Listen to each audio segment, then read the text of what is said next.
So guys, welcome to our channel once again. In today's video, we have here just this one question to answer on the topic derived quantities and dimensional analysis. So guys, ensure to stay till the end of this video. Let's go ahead and start with the first question here, which says, which of the following properties of a steel bar can be measured in terms of the dimension of length only? We have A, pressure, B, density, C, weight, D, volume. So guys, the answer to this question is option D, and that's volume. So that's it for this question. Let's go ahead and consider the next question, guys. That's question number 2 here. It says the dimension of momentum are A, mLt to the power of -1, B, ml to the power of -1 t to the power of -1, C, ml to the power of -1 t, then D, mlt. So guys, let's go ahead and solve this together. Now, in order for us to derive the dimension for momentum, we have to first of all understand the formula for momentum. So we know that momentum is equal to mass times velocity. So with this said, since momentum is mass times velocity, we have to obtain the formula for velocity, knowing that mass is just mass. There is no formula for mass. So we represent mass as m, and then we multiply it by the dimension for velocity, knowing the formula for velocity. So let's take note that velocity is distance over time, right? And the distance has no formula, so go ahead and write L, which is length, since distance is measured in length, over time, which is t,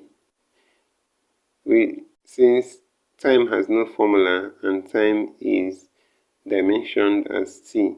So with this, if we multiply this out together, we're going to have m for mass times L for length times t to the power of -1, since t is on the denominator. So that gives us option A here, and that's ml t to the power of -1. So that's the answer to this question. Let's go ahead and consider the next question, guys. That's question number 3 here. It says, which of the following dimensions represents impulse?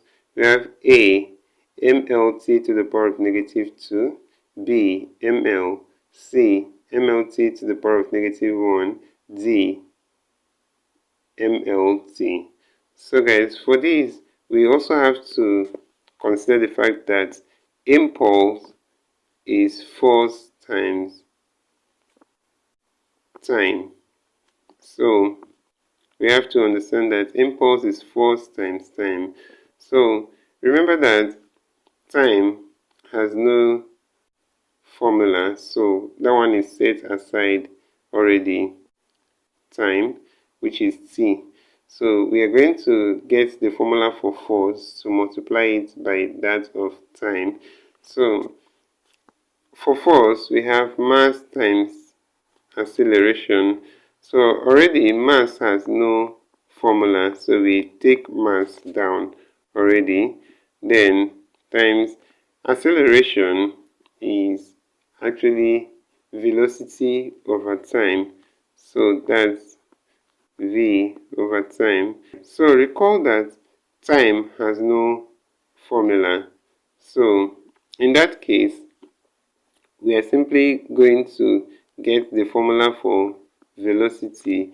So let's put down our mass times, the formula for velocity is distance over time. Now distance has no formula, so we have the dimension for distance as L, then over the time. So this is distance over time, and then times this other t here. That's so all together here we have m times L over c squared. So this will give us m L t to the power of negative 2. But let's recall that we had a t here before. So if we multiply this by this t, we're going to cancel out 1 out of the two negative signs. So this will be ml t to the power of negative 1.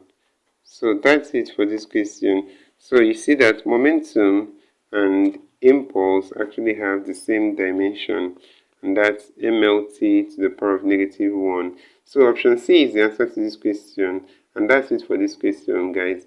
So this is where we'll call it an end to this video. If you enjoyed this lesson, please give it a thumbs up. Don't forget to subscribe to this channel if you're not yet a subscriber. Also, if you have any specific question regarding this video, you can drop your question on the comment section below, and we'll ensure to give you a response.